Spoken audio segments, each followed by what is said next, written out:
The Red-Headed League.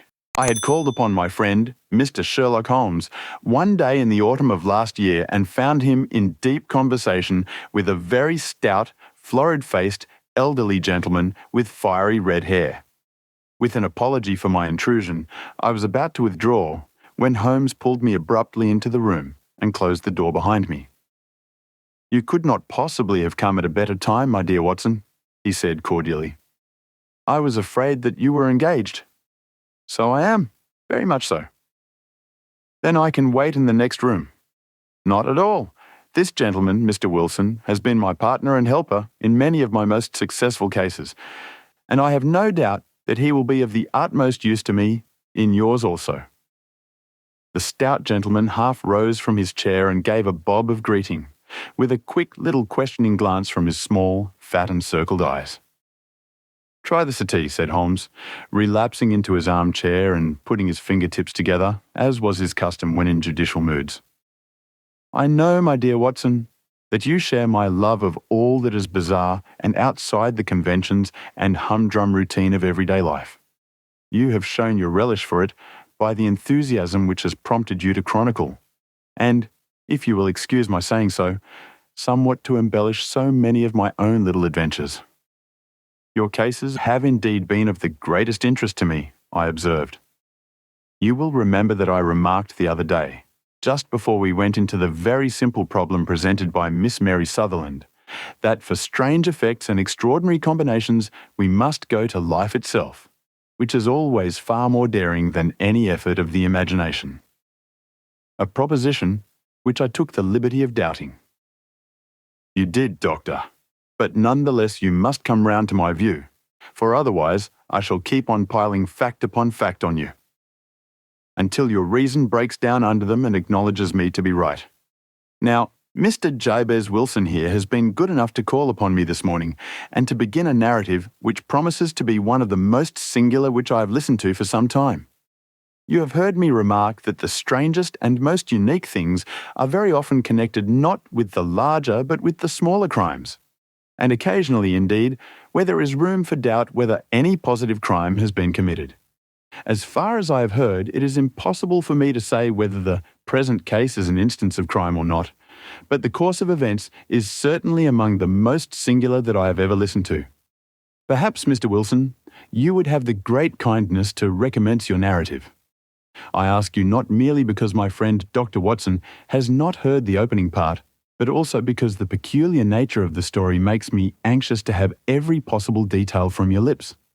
As a rule, when I've heard some slight indication of the course of events, I'm able to guide myself by the thousands of other similar cases which occur to my memory. In the present instance, I am forced to admit that the facts are, to the best of my belief, unique." The portly client puffed out his chest with an appearance of some little pride and pulled a dirty and wrinkled newspaper from the inside pocket of his greatcoat. As he glanced down the advertisement column, with his head thrust forward and the paper flattened out upon his knee, I took a good look at the man and endeavoured, after the fashion of my companion, to read the indications which might be presented by his dress or appearance. I did not gain very much, however, by my inspection. Our visitor bore every mark of being an average commonplace British tradesman, obese, pompous and slow. He wore rather baggy grey shepherd's check trousers, a not over-clean black frock coat, unbuttoned in the front, and a drab waistcoat with a heavy brassy Albert chain and a square pierced bit of metal dangling down as an ornament. A frayed top hat and a faded brown overcoat with a wrinkled velvet collar lay upon a chair beside him. Altogether, look as I would, there was nothing remarkable about the man save his blazing red head and the expression of extreme chagrin and discontent upon his features. Sherlock Holmes' quick eye took in my occupation, and he shook his head with a smile as he noticed my questioning glances. Beyond the obvious facts that he has at some time done manual labour, that he takes snuff, that he is a Freemason, that he has been in China, and that he has done a considerable amount of writing lately, I can deduce nothing else. Mr. Jabez Wilson started up in his chair with his forefinger upon the paper, but his eyes upon my companion. "How, in the name of good fortune, did you know all that, Mr. Holmes?" he asked. How did you know, for example, that I did manual labour? It's as true as gospel, for I began as a ship's carpenter. Your hands, my dear sir. Your right hand is quite a size larger than your left. You have worked with it, and the muscles are more developed. Well, the snuff then, and the Freemasonry. I won't insult your intelligence by telling you how I read that, especially as, rather against the strict rules of your order, you use an arc and compass breastpin. Ah, of course, I forgot that. But the writing? What else can be indicated by that right cuff so very shiny for 5 inches, and the left one with the smooth patch near the elbow where you rested upon the desk? Well, but China? The fish that you have tattooed immediately above your right wrist could only have been done in China. I have made a small study of tattoo marks and have even more simple. Mr. contributed to the literature of the subject. That trick of staining the fish's scales of a delicate pink is quite peculiar to China. When, in addition, I see a Chinese coin hanging from your watch chain, the matter becomes. Jabez Wilson laughed heavily. Well, I never, said he. I thought at first that you had done something clever, but I see that there was nothing in it after all. I begin to think, Watson, said Holmes, that I make a mistake in explaining.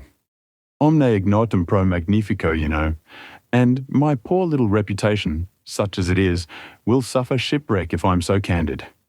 Can you not find the advertisement, Mr. Wilson?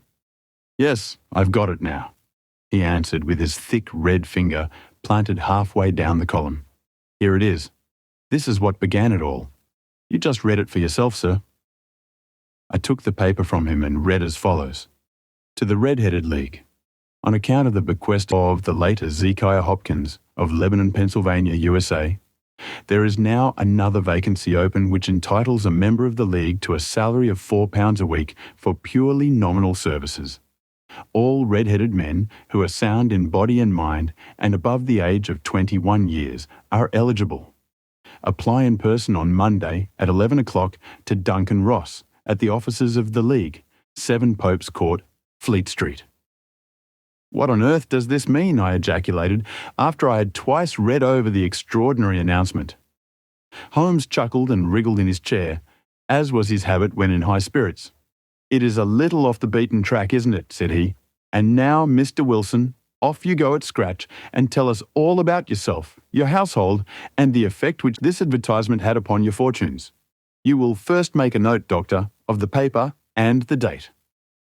It is the Morning Chronicle of April the 27th, 1890, just 2 months ago. Very good. Now, Mr. Wilson.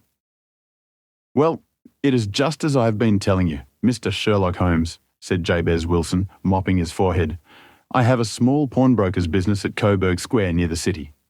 It's not a very large affair, and of late years it has not done more than just give me a living. I used to be able to keep 2 assistants, but now I only keep 1, and I would have a job to pay him but that he is willing to come for half wages so as to learn the business. What is the name of this obliging youth? Asked Sherlock Holmes. His name is Vincent Spaulding, and he's not such a youth either. It's hard to say his age. I should not wish a smarter assistant, Mr. Holmes, and I know very well that he could better himself and earn twice what I'm able to give him. But after all, if he is satisfied, why should I put ideas in his head? Why indeed? You seem most fortunate in having an employee who comes under the full market price. It is not a common experience among employers in this age. I don't know that your assistant is not as remarkable as your advertisement. Oh, he has his faults too, said Mr. Wilson. Never was such a fellow for photography. Snapping away with a camera when he ought to be improving his mind, and then diving down into the cellar like a rabbit into its hole to develop his pictures. That is his main fault, but on the whole he's a good worker. There's no vice in him. He is still with you, I presume? Yes, sir. He and a girl of 14 who does a bit of simple cooking and keeps the place clean. That's all I have in the house, for I am a widower and never had any family. We live very quietly, sir, the 3 of us, and we keep a roof over our heads and pay our debts, if we do nothing more. The first thing that put us out was that advertisement. Spaulding, he came down into the office just this day 8 weeks, with this very paper in his hand, and he says, "I wish to the Lord, Mr. Wilson, that I was a red-headed man." "Why that?" I asks. "Why," says he, "here's another vacancy on the League of the Red-Headed Men. It's worth quite a little fortune to any man who gets it, and I understand that there are more vacancies than there are men, so that the trustees are at their wits' end what to do with the money. If my hair would only change colour, here's a nice little crib all ready for me to step into." "Why, what is it then?" I asked. "You see, Mr. Holmes, I'm a very stay-at-home man, and as my business came to me instead of my having to go to it, I was often weeks on end without putting my foot over the doormat. In that way, I didn't know much of what was going on outside, and I was always glad of a bit of news." "Have you never heard of the League of the Red-Headed Men?" he asked with his eyes open. "Never? Why, I wonder at that, for you are eligible yourself for one of the vacancies." "And what are they worth?" I asked. "Oh, merely a couple of hundred a year, but the work is slight and it need not interfere very much with one's other occupations." Well, you can easily think that that made me prick up my ears, for the business has not been over good for some years, and an extra couple of hundred would have been very handy. "Tell me all about it," said I. "Well," said he, showing me the advertisement, "you can see for yourself that the League has a vacancy, and there is the address where you should apply for particulars. As far as I can make out, the League was founded by an American millionaire, Ezekiel Hopkins, who was very peculiar in his ways. He was himself red-headed, and he had a great sympathy for all red-headed men. So when he died, it was found that he had left his enormous fortune in the hands of trustees, with instructions to apply the interest to the providing of easy berths to men whose hair is of that colour. From all I hear, it is splendid pay, and very little to do." "But," said I, "there would be millions of red-headed men who would apply." "Not so many as you might think," he answered. "You see, it is really confined to Londoners and to grown men. This American had started from London when he was young, and he wanted to do the old town a good turn. Then again, I've heard it is no use your applying if your hair is light red or dark red or anything but real bright, blazing, fiery red. Now, if you cared to apply, Mr. Wilson, you would just walk in, but perhaps it would hardly be worth your while to put yourself out of the way for the sake of a few £100.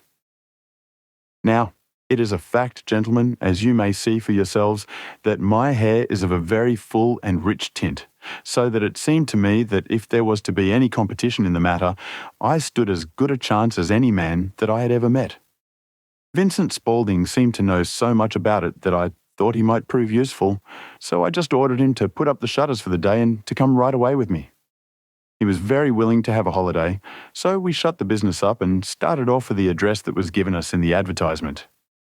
I never hope to see such a sight as that again, Mr. Holmes. From north, south, east and west, every man who had a shade of red in his hair had tramped into the city to answer the advertisement. Fleet Street was choked with red-headed folk, and Pope's Court looked like a coster's orange barrow. I should not have thought there were so many in the whole country as were brought together by that single advertisement. Every shade of colour they were: straw, lemon, orange, brick, Irish setter, liver, clay. But, as Spaulding said, there were not many who had the real, vivid, flame-coloured tint. When I saw how many were waiting, I would have given it up in despair, but Spaulding would not hear of it. How he did it I could not imagine, but he pushed and pulled and butted until he got me through the crowd, and right up to the steps which led to the office. There was a double stream upon the stair, some going up in hope, and some coming back dejected, but we wedged in as well as we could and soon found ourselves in the office. "Your experience has been a most entertaining one," remarked Holmes as his client paused and refreshed his memory with a huge pinch of snuff. "Pray continue your very interesting statement." There was nothing in the office but a couple of wooden chairs and a deal table, behind which sat a small man with a head that was even redder than mine. He said a few words to each candidate as he came up, and then he always managed to find some fault in them which would disqualify them. Getting a vacancy did not seem to be such a very easy matter after all. However, when our turn came, the little man was much more favourable to me than to any of the others, and he closed the door as we entered, so that he might have a private word with us. "This is Mr. Jabez Wilson," said my assistant, "and he is willing to fill a vacancy in the League." "And he is admirably suited for it," the other answered. "He has every requirement. I cannot recall when I have seen anything so fine."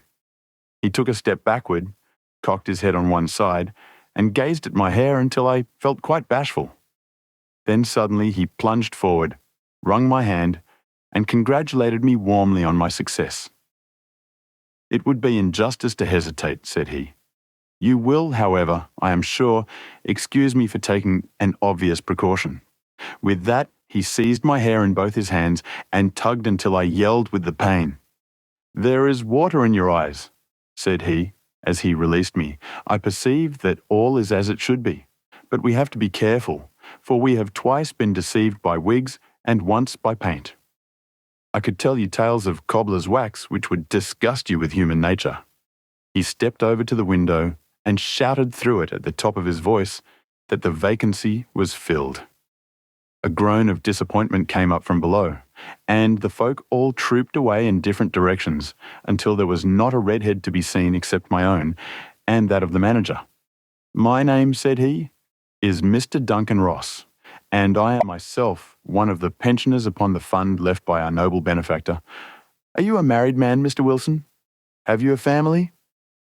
I answered that I had not. His face fell immediately. "Dear me," he said gravely, "that is very serious indeed. I'm sorry to hear you say that. The fund was, of course, for the propagation and spread of the redheads, as well as for their maintenance. It is exceedingly unfortunate that you should be a bachelor." My face lengthened at this, Mr. Holmes, for I thought that I was not to have the vacancy after all, but after thinking it over for a few minutes, he said that it would be all right. "In the case of another," said he, "the objection might be fatal, but we must stretch a point in favour of a man with such a head of hair as yours. When shall you be able to enter upon your new duties?" "Well, it is a little awkward, for I have a business already," said I. "Oh, never mind about that, Mr. Wilson," said Vincent Spaulding. "I should be able to look after that for you." "What would be the hours?" I asked. 10 to 2.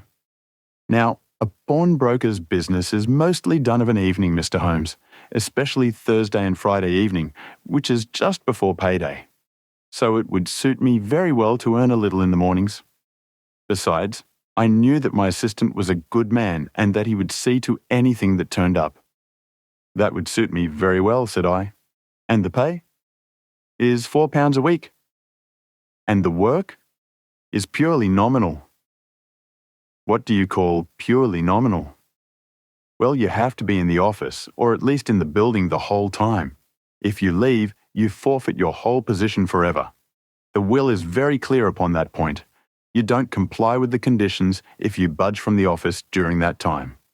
It's only 4 hours a day, and I should not think of leaving," said I. "No excuse will avail," said Mr. Duncan Ross.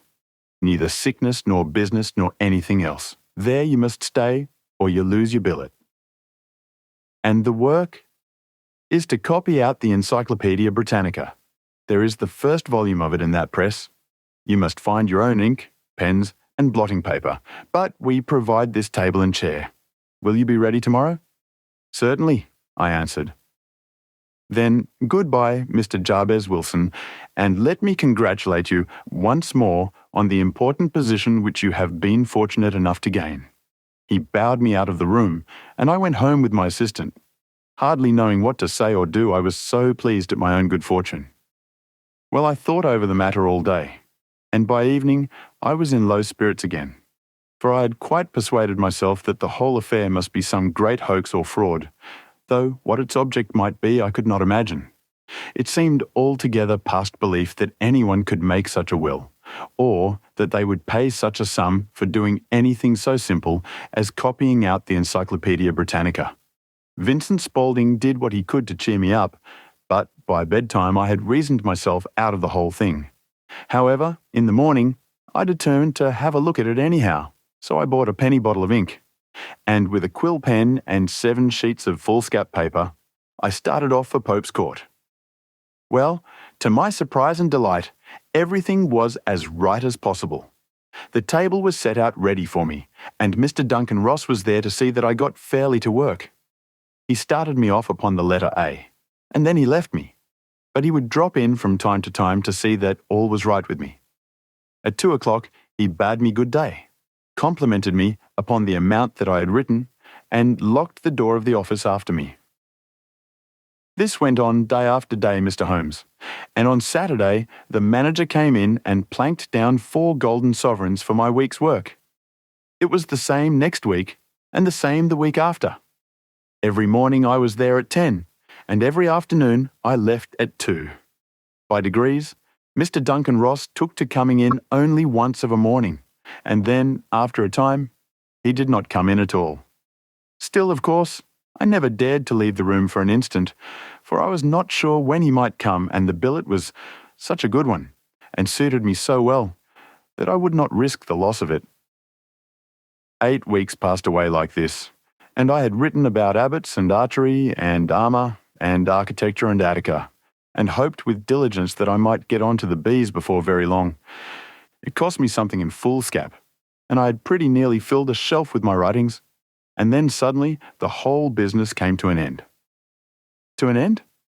Yes, sir, and no later than this morning. I went to my work as usual at 10 o'clock, but the door was shut and locked, with a little square of cardboard hammered onto the middle of the panel with a tack. Here it is, and you can read for yourself. He held up a piece of white cardboard about the size of a sheet of notepaper. It read in this fashion: "The Red-Headed League is dissolved October 9th, 1890. Sherlock Holmes and I surveyed this curt announcement and the rueful face behind it until the comical side of the affair so completely overtopped every other consideration that we both burst out into a roar of laughter. "I cannot see that there is anything very funny," cried our client, flushing up to the roots of his flaming head. "If you can do nothing better than laugh at me, I can go elsewhere." "No, no," cried Holmes, shoving him back into the chair from which he had half risen. "I really wouldn't miss your case for the world. It is most refreshingly unusual. But there is, if you will excuse my saying so, something just a little funny about it. Pray, what steps did you take when you found the card upon the door?" "I was staggered, sir. I did not know what to do. Then I called at the offices round, but none of them seemed to know anything about it. Finally, I went to the landlord, who is an accountant living on the ground floor, and I asked him if he could tell me what had become of the Red-Headed League. He said that he had never heard of any such body. Then I asked him who Mr. Duncan Ross was. He answered that the name was new to him. "Well," said I, "the gentleman at number 4. "What, the red-headed man?" "Yes." "Oh," said he, "his name was William Morris. He was a solicitor and was using my room as a temporary convenience until his new premises were ready. He moved out yesterday." "Where could I find him?" "Oh, at his new offices. He did tell me the address. Yes, 17 King Edward Street near St. Paul's. I started off, Mr. Holmes, but when I got to that address it was a manufactory of artificial kneecaps, and no one in it had ever heard of either Mr. William Morris or Mr. Duncan Ross." "And what did you do then?" asked Holmes. "I went home to Saxe Coburg Square, and I took the advice of my assistant. But he could not help me in any way. He could only say that if I waited I should hear by post. But that was not quite good enough, Mr. Holmes. I did not wish to lose such a place without a struggle, so, as I had heard that you were good enough to give advice to poor folk who were in need of it, I came right away to you." "And you did very wisely," said Holmes. "Your case is an exceedingly remarkable one, and I shall be happy to look into it. From what you have told me, I think that it is possible that graver issues hang from it than might at first sight appear." "Grave enough," said Mr. Jabez Wilson. "Why, I have lost £4 a week." "As far as you are personally concerned," remarked Holmes, "I do not see that you have any grievance against this extraordinary league. On the contrary, You are, as I understand, richer by some £30, to say nothing of the minute knowledge which you have gained on every subject which comes under the letter A. You have lost nothing by them. No, sir, but I want to find out about them and who they are and what their object was in playing this prank, if it was a prank upon me. It was a pretty expensive joke for them, for it cost them £32. We shall endeavour to clear up these points for you. And first, one or two questions, Mr. Wilson. This assistant of yours who first called your attention to the advertisement, how long had he been with you? About a month, then? How did he come? In answer to an advertisement. Was he the only applicant? No, I had a dozen. Why did you pick him? Because he was handy and would come cheap. At half wages, in fact. Yes. What is he like, this Vincent Spaulding? Small, stout-built, very quick in his ways, no hair on his face, though he's not short of 30, has a white splash of acid upon his forehead. Holmes sat up in his chair in considerable excitement. I thought as much, said he. Have you ever observed that his ears are pierced for earrings? Yes, sir. He told me that a gypsy had done it for him when he was a lad. Said Holmes, sinking back in deep thought. He is still with you? Oh, yes, sir. I've only just left him. And has your business been attended to in your absence? Nothing to complain of, sir. There's never very much to do of a morning. That will do, Mr. Wilson. I shall be happy to give you an opinion upon the subject in the course of a day or two. Today is Saturday, and I hope that by Monday we may come to a conclusion. Well, Watson, said Holmes when our visitor had left us, what do you make of it all? I make nothing of it, I answered frankly. It is a most mysterious business. As a rule, said Holmes, the more bizarre a thing is, the less mysterious it proves to be. It is your commonplace, featureless crimes which are really puzzling, just as a commonplace face is the most difficult to identify. But I must be prompt over this matter. What are you going to do then? I asked. To smoke, he answered. It is quite a three-pipe problem, and I beg that you won't speak to me for 50 minutes. He curled himself up in his chair, with his thin knees drawn up to his hawk-like nose, and there he sat with his eyes closed, and his black clay pipe thrusting out like the bill of some strange bird. I had come to the conclusion that he had dropped asleep, and indeed was nodding myself, when he suddenly sprang out of his chair with the gesture of a man who has made up his mind, and put his pipe down upon the mantelpiece. Sarasate plays at the St. James's Hall this afternoon, he remarked. What do you think, Watson? Could your patients spare you for a few hours? I have nothing to do today. My practice is never very absorbing. Then put on your hat and come. I'm going through the city first, and we can have some lunch on the way. I observed that there is a good deal of German music on the program, which is rather more to my taste than Italian or French. It is introspective, and I want to introspect. Come along. We travelled by the Underground as far as Aldersgate, and a short walk took us to Saxe-Coburg Square, the scene of the singular story which we had listened to in the morning. It was a poky, little, shabby-genteel place, where 4 lines of dingy 2-storied brick houses looked out into a small, railed-in enclosure, where a lawn of weedy grass and a few clumps of faded laurel bushes made a hard fight against a smoke-laden and uncongenial atmosphere. 3 gilt balls and a brown board with Jabez Wilson in white letters upon a corner house announced the place where our red-headed client carried on his business. Sherlock Holmes stopped in front of it with his head on one side and looked it all over, with his eyes shining brightly between puckered lids. Then he walked slowly up the street and then down again to the corner, still looking keenly at the houses. Finally, he returned to the pawnbroker's, and having thumped vigorously upon the pavement with his stick 2 or 3 times, he went up to the door and knocked. It was instantly opened by a bright-looking, clean-shaven young fellow who asked him to step in. "Thank you," said Holmes. "I only wished to ask you how you would go from here to the Strand." "Third right, 4th left," answered the assistant promptly, closing the door. Smart fellow that, observed Holmes as we walked away. He is, in my judgment, the fourth smartest man in London, and for daring, I am not sure that he has not a claim to be third. I have known something of him before. Evidently, said I, Mr. Wilson's assistant counts for a good deal in this mystery of the Red-Headed League. I'm sure that you inquired your way merely in order that you might see him. Not him? What then? The knees of his trousers. And what did you see? What I expected to see. Why did you beat the pavement? My dear doctor, this is a time for observation, not for talk. We are spies in an enemy's country. We know something of Saxe-Coburg Square. Let us now explore the parts which lie behind it.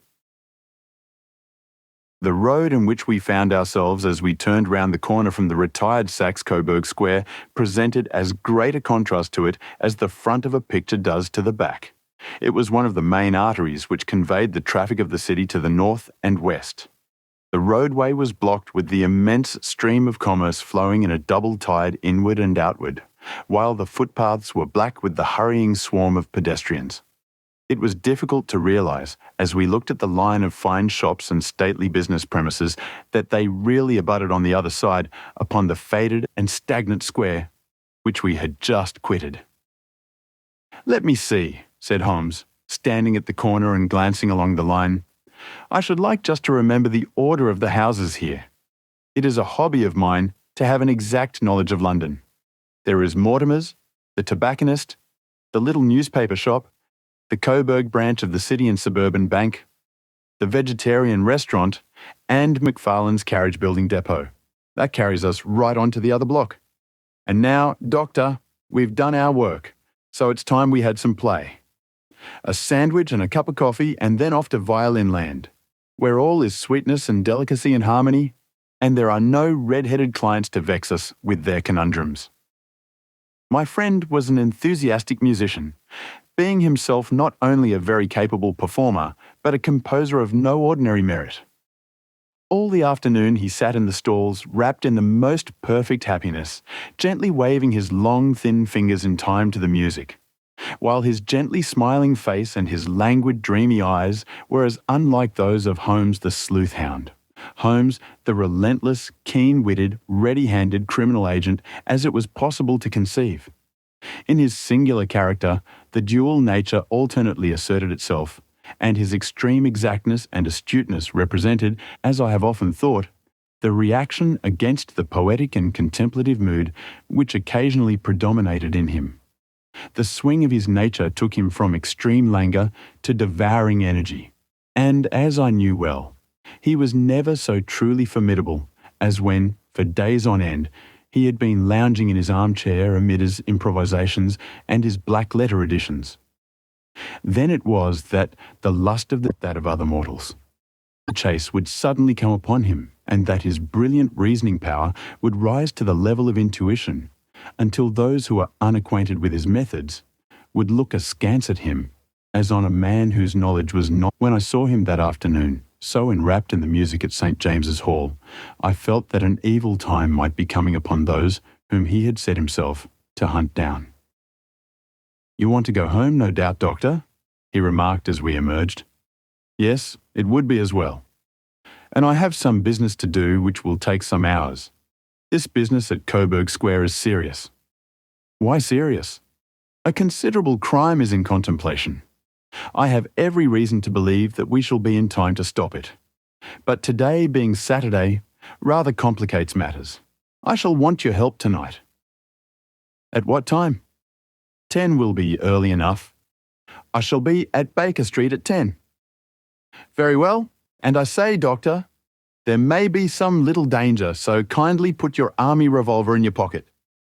He waved his hand, turned on his heel, and disappeared in an instant among the crowd. I trust that I am not more dense than my neighbours, but I was always oppressed with a sense of my own stupidity in my dealings with Sherlock Holmes. Here I had heard what he had heard, I had seen what he had seen, and yet from his words it was evident that he saw clearly not only what had happened, but what was about to happen, while to me the whole business was still confused and grotesque. As I drove home to my house in Kensington, I thought over it all, from the extraordinary story of the red-headed copier of the Encyclopedia, down to the visit to Saxe-Coburg Square, and the ominous words with which he had parted from me. What was this nocturnal expedition? And why should I go armed? Where were we going, and what were we to do? I had the hint from Holmes that this smooth-faced pawnbroker's assistant was a formidable man, a man who might play a deep game. I tried to puzzle it out, but gave it up in despair and set the matter aside until night should bring an explanation. It was 9:15 when I started from home and made my way across the park, and so through Oxford Street to Baker Street. 2 hansoms were standing at the door, and as I entered the passage I heard the sound of voices from above. On entering his room, I found Holmes in animated conversation with 2 men, one of whom I recognised as Peter Jones, the official police agent, while the other was a long, thin, sad-faced man with a very shiny hat and oppressively respectable frock coat. "Ha! Our party is complete," said Holmes, buttoning up his pea-jacket and taking his heavy hunting crop from the rack. "Watson, I think you know Mr. Jones of Scotland Yard. Let me introduce you to Mr. Merryweather, who is to be our companion in tonight's adventure." "We're hunting in couples again, Doctor, you see," said Jones in his consequential way. "Our friend here is a wonderful man for starting a chase. All he wants is an old dog to help him to do the running down." "I hope a wild goose may not prove to be the end of our chase," observed Mr. Merryweather gloomily. "You may place considerable confidence in Mr. Holmes, sir," said the police agent loftily. "He has his own little methods, which are, if he won't mind my saying so, just a little too theoretical and fantastic, but he has the makings of a detective in him. It is not too much to say that once or twice, as in that business of the Sholto murder and the Agra treasure, he has been more nearly correct than the official force." "Oh, if you say so, Mr. Jones, it is all right," said the stranger with deference. "Still, I confess that I miss my rubber. It is the first Saturday night for 27 years that I have not had my rubber." "I think you will find," said Sherlock Holmes, "that you will play for a higher stake tonight than you have ever done yet, and that the play will be more exciting. For Mr. Merryweather, but he is at the head of his profession. For you, Mr. Merryweather, the stake will be some £30,000, and for you, Jones, it will be the man upon whom you wish to lay your hands. John Clay, the murderer, thief, smasher, and forger. He's a young man, and I would rather have my bracelets on him than on any criminal in London. He's a remarkable man, is young John Clay. His grandfather was a royal duke, and he himself has been to Eton and Oxford. His brain is as cunning as his fingers, and though we meet signs of him at every turn, we never know where to find the man himself. He'll crack a crib in Scotland one week and be raising money to build an orphanage in Cornwall the next. I've been on his track for years and have never set eyes on him yet. I hope that I may have the pleasure of introducing you tonight. I've had 1 or 2 little turns also with Mr. John Clay, and I agree with you that he is at the head of his profession. It is past 10, however, and quite time that we started. If you two will take the first hansom, Watson and I will follow in the second." Sherlock Holmes was not very communicative during the long drive and lay back in the cab humming the tunes which he had heard in the afternoon. We rattled through an endless labyrinth of gas-lit streets until we emerged into Farrington Street. "We are close there now," my friend remarked. "This fellow Merryweather is a bank director and personally interested in the matter. I thought it as well to have Jones with us also. He is not a bad fellow, though an absolute imbecile in his profession.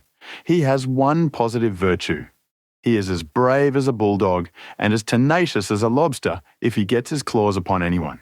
Here we are, and they are waiting for us." We had reached the same crowded thoroughfare in which we had found ourselves in the morning. Our cabs were dismissed, and following the guidance of Mr. Merryweather, we passed down a narrow passage and through a side door, which he opened for us. Within, there was a small corridor, which ended in a very massive iron gate. This also was opened and led down a flight of winding stone steps, which terminated at another formidable gate. Mr. Merryweather stopped to light a lantern, and then conducted us down a dark earth-smelling passage, And so, after opening a third door, into a huge vault or cellar, which was piled all round with crates and massive boxes. "You are not very vulnerable from above," Holmes remarked as he held up the lantern and gazed about him. "Nor from below," said Mr. Merriweather, striking his stick upon the flags which lined the floor. "Why, dear me, it sounds quite hollow," he remarked, looking up in surprise.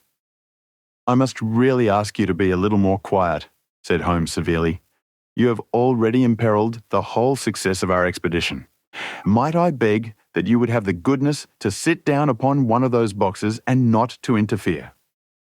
The solemn Mr. Merriweather perched himself upon a crate with a very injured expression upon his face, while Holmes fell upon his knees upon the floor and, with the lantern and a magnifying lens, began to examine minutely the cracks between the stones.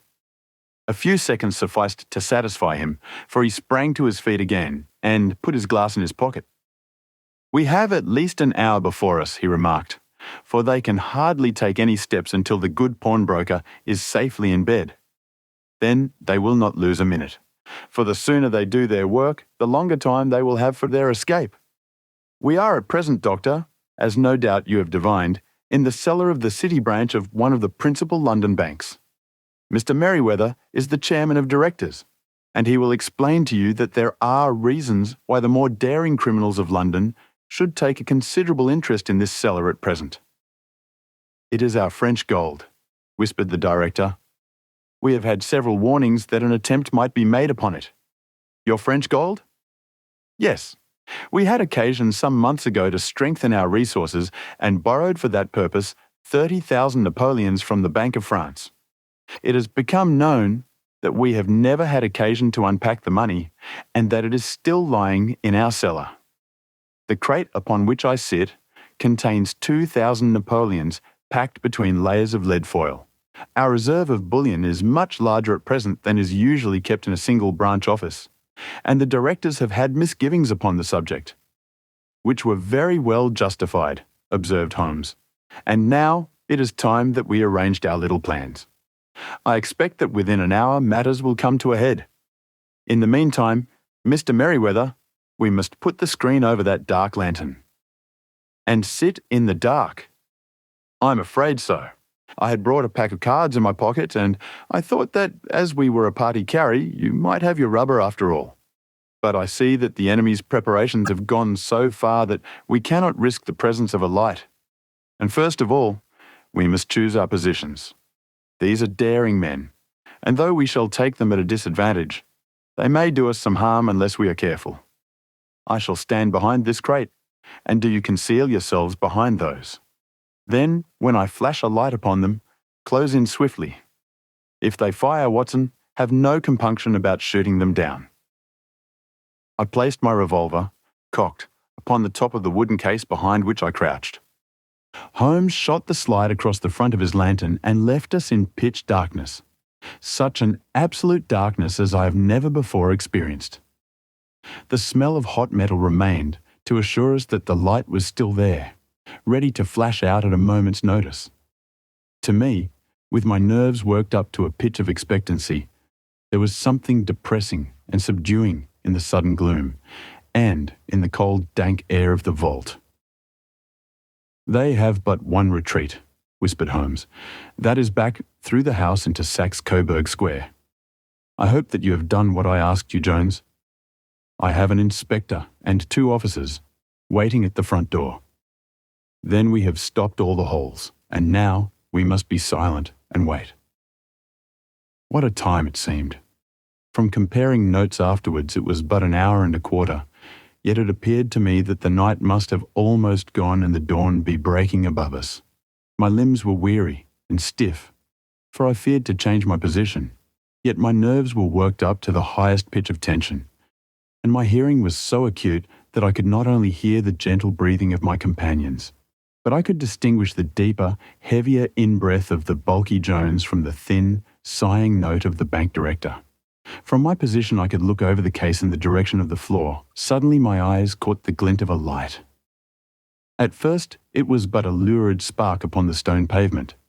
Then it lengthened out until it became a yellow line, And then, without any warning or sound, a gash seemed to open and a hand appeared.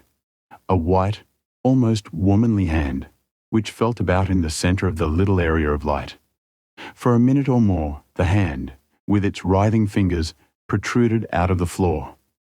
Then it was withdrawn as suddenly as it appeared, and all was dark again save the single lurid spark which marked a chink between the stones. Its disappearance, however, was but momentary. With a rending, tearing sound, one of the broad white stones turned over upon its side and left a square, gaping hole, through which streamed the light of a lantern. Over the edge there peeped a clean-cut, boyish face, which looked keenly about it, and then, with a hand on either side of the aperture, drew itself shoulder-high and waist-high, until one knee rested upon the edge. In another instant he stood at the side of the hole and was hauling after him a companion, lithe and small like himself, with a pale face and a shock of very red hair. "It's all clear," he whispered. "Have you the chisel and the bags? Great Scott! Jump, Archie, jump, and I'll swing for it." Sherlock Holmes had sprung out and seized the intruder by the collar. The other dived down the hole, and I heard the sound of rending cloth as Jones clutched at his skirts. The light flashed upon the barrel of a revolver, but Holmes's hunting crop came down on the man's wrist, and the pistol clinked upon the stone floor. "It's no use, John Clay," said Holmes blandly. "You have no chance at all." "So I see," the other answered with the utmost coolness. "I fancy that my pal is all right, though I see you have got his coattails." "There are 3 men waiting for him at the door," said Holmes. "Oh, indeed. You seem to have done the thing very completely. I must compliment you." "And I you," Holmes answered. "Your red-headed idea was very new and effective." "You'll see your pal again presently," said Jones. "He's quicker at climbing down holes than I am. Just hold out while I fix the derbies." "I beg that you will not touch me with your filthy hands," remarked our prisoner as the handcuffs clattered upon his wrists. "You may not be aware that I have royal blood in my veins. Have the goodness also when you address me always to say sir and please." "All right," said Jones with a stare and a snigger. "Well, would you please, sir, march upstairs, where we can get a cab to carry your highness to the police station?" "That is better," said John Clay serenely. He made a sweeping bow to the 3 of us and walked quietly off in the custody of the detective. "Really, Mr. Holmes," said Mr. Merriweather as we followed them from the cellar, "I do not know how the bank can thank you or repay you. There is no doubt that you have detected and defeated in the most complete manner one of the most determined attempts at bank robbery that have ever come within my experience. I have had 1 or 2 little scores of my own to settle with, Mr. John Clay," said Holmes. "I have been at some small expense over this matter, which I shall expect the bank to refund, but beyond that I am amply repaid by having had an experience which is in many ways unique, and by hearing the very remarkable narrative of the Red-Headed League. You see, Watson," he explained in the early hours of the morning as we sat over a glass of whisky and soda in Baker Street, "it was perfectly obvious from the first that the only possible object of this rather fantastic business of the advertisement of the League and the copying of the encyclopedia must be to get this not overbright pawnbroker out of the way for a number of hours every day. It was a curious way of managing it, but really, it would be difficult to suggest a better. The method was no doubt suggested to Clay's ingenious mind by the colour of his accomplice's hair. The £4 a week was a lure which must draw him. And what was it to them, who were playing for thousands? They put in the advertisement. One rogue has the temporary office, the other rogue incites the man to apply for it, and together they managed to secure his absence every morning in the week. From the time that I heard of the assistant having come for half wages, it was obvious to me that he had some strong motive for securing the situation.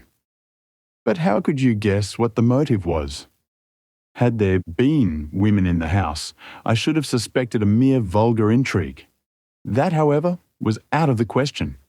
The man's business was a small one, and there was nothing in his house which could account for such elaborate preparations and such an expenditure as they were at. It must, then, be something out of the house, What could it be? I thought of the assistant's fondness for photography and his trick of vanishing into the cellar. The cellar. There was the end of this tangled clue. Then I made inquiries as to this mysterious assistant and found that I had to deal with one of the coolest and most daring criminals in London. He was doing something in the cellar, something which took many hours a day for months on end. What could it be? Once more, I could think of nothing save that he was running a tunnel to some other building. So far I had got when we went to visit the scene of action. I surprised you by beating upon the pavement with my stick. I was ascertaining whether the cellar stretched out in front or behind. It was not in front. Then I rang the bell, and as I hoped, the assistant answered it. We have had some skirmishes, but we had never set eyes upon each other before. I hardly looked at his face. His knees were what I wished to see. You must yourself have remarked how worn, wrinkled, and stained they were. They spoke of those hours of burrowing. The only remaining point was what they were burrowing for. I walked round the corner, saw the City and Suburban Bank abutted on our friend's premises, and felt that I had solved my problem. When you drove home after the concert, I called upon Scotland Yard and upon the chairman of the bank directors, with the result that you have seen. And how could you tell that they would make their attempt tonight? I asked. Well, when they closed their league offices, that was a sign that they cared no longer about Mr. Jabez Wilson's presence. In other words, that they had completed their tunnel. But it was essential that they should use it soon, as it might be discovered or the bullion might be removed. Saturday would suit them better than any other day, as it would give them 2 days for their escape. For all these reasons, I expected them to come tonight. You reasoned it out beautifully, I exclaimed in unfeigned admiration. It is so long a chain, and yet every link rings true. It saved me from ennui, he answered, yawning. Alas, I already feel it closing in upon me. My life is spent in one long effort to escape from the commonplaces of existence. These little problems help me to do so. And you are a benefactor of the race, said I. He shrugged his shoulders. Well, perhaps after all, it is of some little use, he remarked. L'homme c'est rien, l'œuvre qu'est tout, as Gustave Flaubert wrote to George Sand.